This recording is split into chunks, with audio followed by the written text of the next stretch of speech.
L'intitulé de la dissertation est « Socialisation primaire et socialisation secondaire sont-elles contradictoires ?» Pour bien répondre à la question, il faut d'abord la comprendre. Il faut donc analyser les termes de l'intitulé du sujet. On distingue alors trois types de termes. Ceux qui indiquent d'abord la nature du travail à faire. Ici, sont-elles et le point d'interrogation. Ces termes mettent en évidence l'énoncé débat. La réponse sera relativement simple. Il faut d'abord répondre par l'affirmative, puis par la négative, ou bien l'inverse. Autre terme, c'est contradictoire, qui signifie opposé.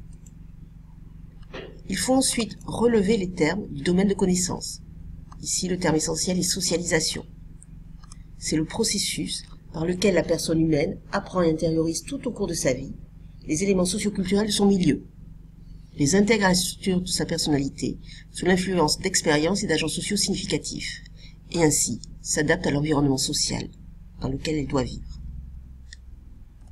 On distingue alors socialisation primaire et socialisation secondaire. La définition est d'abord différente. Pour la socialisation primaire, c'est la première socialisation que l'individu subit dans son enfance. Ainsi, il devient un membre de la société. En revanche, la socialisation secondaire consiste en tout processus postérieur qui permet d'incorporer un individu déjà socialisé dans de nouveaux secteurs de la société. Socialisation primaire et secondaire vont être distinctes selon plusieurs points. Le premier, l'époque. La socialisation primaire a lieu pendant l'enfance. La socialisation secondaire a lieu à l'âge adulte. Ensuite, les principales acquisitions. Dans la socialisation primaire, on y apprend le langage, la politesse, les attributs identitaires de base. Pour la socialisation secondaire, c'est l'identité professionnelle et familiale, l'engagement citoyen. Les agents vont être aussi différents. Pour la socialisation primaire, c'est la famille et l'école. Pour la socialisation secondaire, les amis et l'entreprise.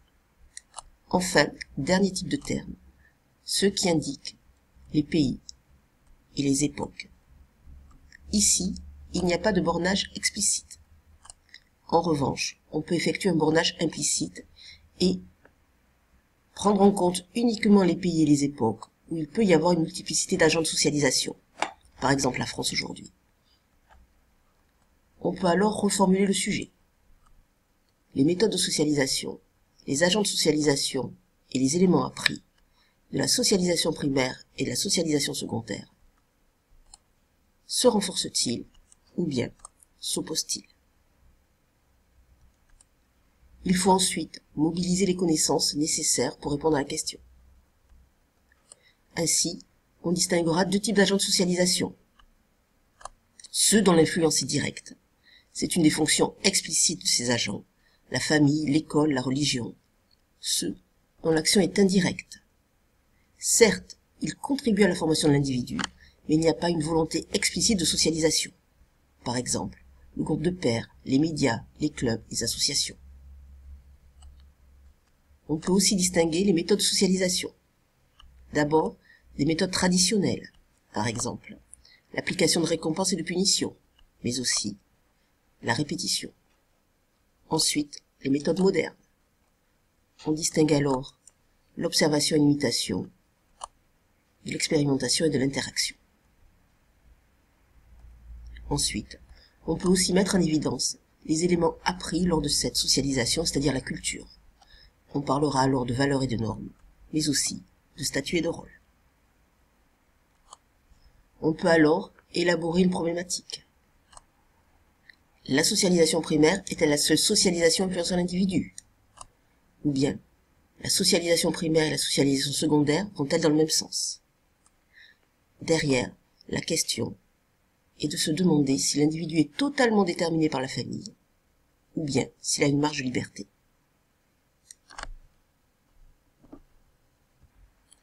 On peut maintenant donner une première ébauche d'organisation des idées. Dans une première partie, on montrera que dans certains cas, la socialisation secondaire peut rompre avec la socialisation primaire, mais que la socialisation primaire reste essentielle dans une deuxième partie.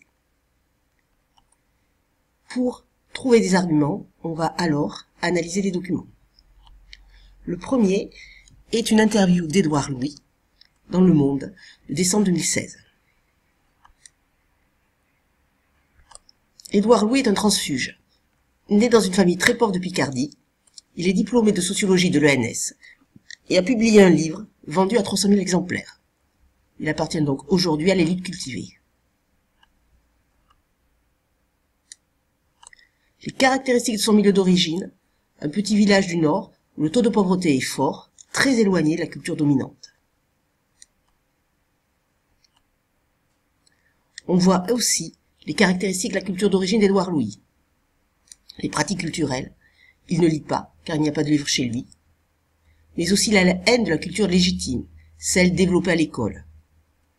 En effet, Édouard Louis a conscience que l'école et les élites le méprisent. En retour, il se venge en les méprisant.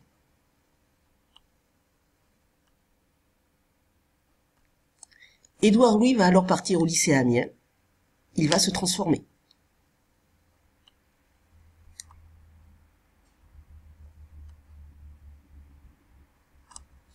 Car de nouveaux agents de socialisation vont lui apporter de nouvelles valeurs, de nouvelles normes. Les lycéens ou les étudiants qui appartiennent à un milieu plus favorisé.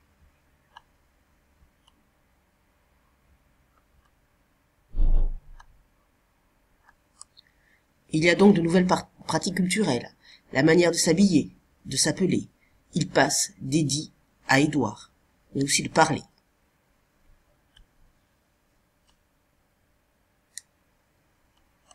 On est alors vraiment dans la socialisation anticipatrice. L'individu intériorise les normes et les valeurs d'un groupe de référence auquel il souhaite appartenir. Ainsi, en s'appropriant par avance les normes et les valeurs, il va faciliter son intégration. Mais, s'il souhaite s'intégrer à ce groupe, c'est parce qu'il y a une notion de frustration relative. En effet, les membres subordonnés ou non encore intégrés ont toujours tendance à partager les sentiments et à se conformer aux valeurs du noyau le plus prestigieux et respecté du groupe. Le deuxième document montre aussi la différence entre socialisation secondaire et socialisation primaire. Ici, nous avons Marie, qui vient d'une famille de droite. Les parents, les grands-parents, les cousins votent à droite, et pourtant va voter Macron. Ses choix politiques ne correspondent donc pas à sa socialisation primaire.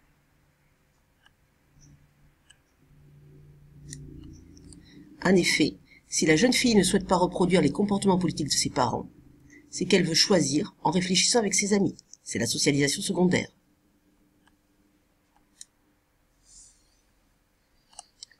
Car, en France aujourd'hui, on ne parle pas ouvertement de politique en famille. La socialisation primaire ne peut donc réellement avoir lieu.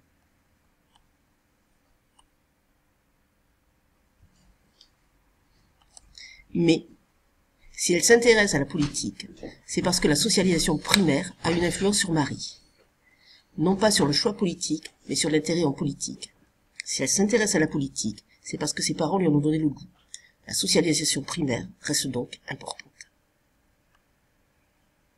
Ainsi, à partir de ce texte, on peut élaborer une problématique. La socialisation primaire a une influence, mais elle n'est pas totale.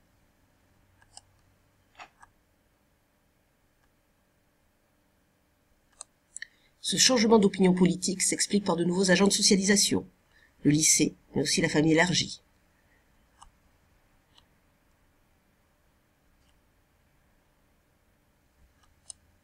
Ces nouveaux agents de socialisation transmettent de nouvelles valeurs. L'égalité des chances, la protection de l'environnement. Étudions le document 3. Celui-ci met en évidence plusieurs variables. La première, le niveau de diplôme. Un niveau de diplôme supérieur, Bac plus 5 ou sans diplôme. Ensuite, l'origine sociale des individus, ouvriers employés ou cadres professionnels intermédiaires. Ainsi, ce document va nous permettre de vérifier s'il y a une relation entre l'origine sociale et le niveau de diplôme pour les années 2002-2004 et 2012-2014. Prenons un chiffre du document pour vérifier la lecture, même si la clé de lecture est donnée en dessous du document. Ainsi, pour le chiffre sélectionné, on le lit ainsi. 19% des enfants d'employés et d'ouvriers sortant du système scolaire en 2012-2014 sont sans diplôme. S'il n'y avait pas de relation entre le niveau de diplôme et l'origine sociale, les chiffres de l'ensemble seraient aussi ceux des enfants d'ouvriers et de cadres profession intermédiaire. Or, ce n'est pas le cas. Il y a donc bien une corrélation entre le niveau de diplôme et l'origine sociale. En effet, si on prend les années 2002-2004 pour les enfants d'ouvriers employés et les enfants de cadres de profession intermédiaire, on se rend compte que le pourcentage d'enfants de cadres ou de profession intermédiaire qui ont un diplôme supérieur est 2 fois plus importante que celui des enfants d'ouvriers et d'employés. En revanche, le pourcentage d'enfants sans diplôme est 3 fois plus grand chez les enfants d'ouvriers que chez les enfants de cadres. Ces données montrent bien le rôle essentiel de la socialisation primaire. Chaque famille développe une culture, transmet des valeurs et des normes qui vont influencer la réussite scolaire de leurs enfants. En revanche, on peut aussi voir l'évolution des diplômes selon l'origine sociale. En effet, si on prend la génération 2012-2014, on se rend compte que le poids de l'origine sociale est moins prégnant. Le pourcentage d'enfants de cadres ou de profession intermédiaire qui ont un diplôme supérieur est moins de 2 fois plus important que celui des enfants d'ouvriers ou d'employés. En revanche, le pourcentage d'enfants sans diplôme est maintenant seulement 2,5 fois plus grand chez les enfants d'ouvriers que chez les enfants de cadres. Ainsi, on met en évidence le rôle de la socialisation secondaire. Le destin de l'individu n'est pas totalement déterminé par sa socialisation primaire. Des agents de socialisation secondaire peuvent l'influencer et compenser le rôle de l'origine sociale. On peut alors mettre en relation ce document avec l'exemple d'Édouard Louis. Le dernier document met en évidence 2 variables. La première est la CSP de l'enfant. La seconde, la CSP du père. On pourra alors, avec ce document, montrer la relation entre l'origine sociale et le métier de l'individu pour les générations nées entre 55 et 79. Prenons un chiffre pour vérifier la compréhension. Ainsi, 25% des enfants d'agriculteurs nés entre 55 et 79 sont devenus employés. Ce document montre qu'il y a une corrélation entre CSP du père et CSP du fils. En effet, s'il n'y en avait pas, toutes les lignes auraient les valeurs de la dernière ligne, celle de l'ensemble. Ainsi, quelle que soit leur origine sociale, les enfants auraient la même probabilité de devenir cadres. Par exemple, 17% des enfants d'ouvriers seraient devenus cadres, 17% des enfants de cadres seraient devenus cadres. Or, on voit bien que ce n'est pas le cas. Il y a une corrélation entre la CSP du père et la CSP du fils. Ainsi, 41% des enfants de cadres sont devenus cadres, 66% des enfants d'ouvriers sont devenus ouvriers ou employés. Là aussi, ces données montrent le rôle de la socialisation primaire. Mais il n'y a pas une absolue reproduction entre le métier du père et le métier du fils. En effet, 83% des enfants d'agriculteurs ne sont pas devenus agriculteurs. On obtient ce chiffre en faisant 100 moins 17. De même, 28% des enfants d'ouvriers sont devenus cadres, profession intermédiaire.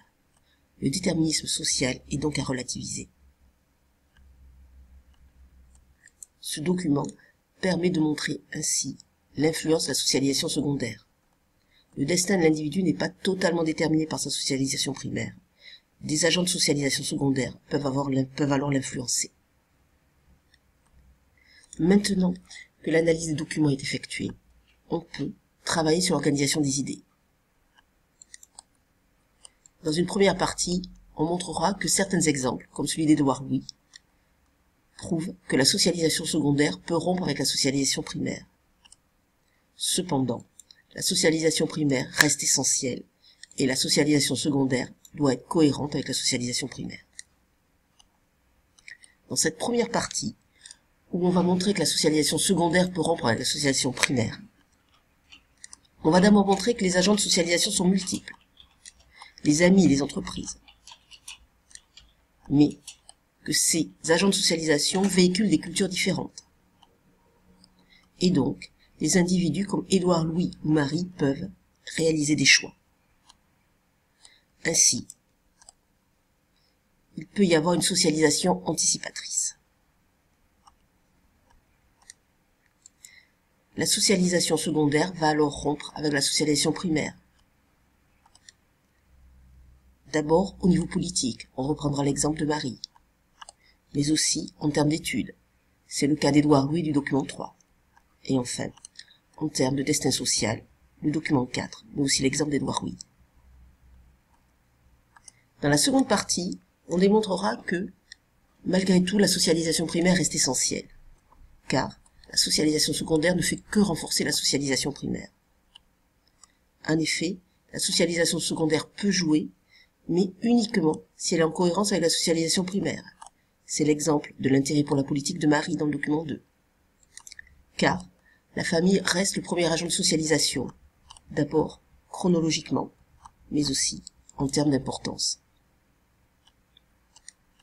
Car la famille va transmettre des normes, des valeurs, des modèles de comportement qui assurent une réussite scolaire différente, c'est le document 3.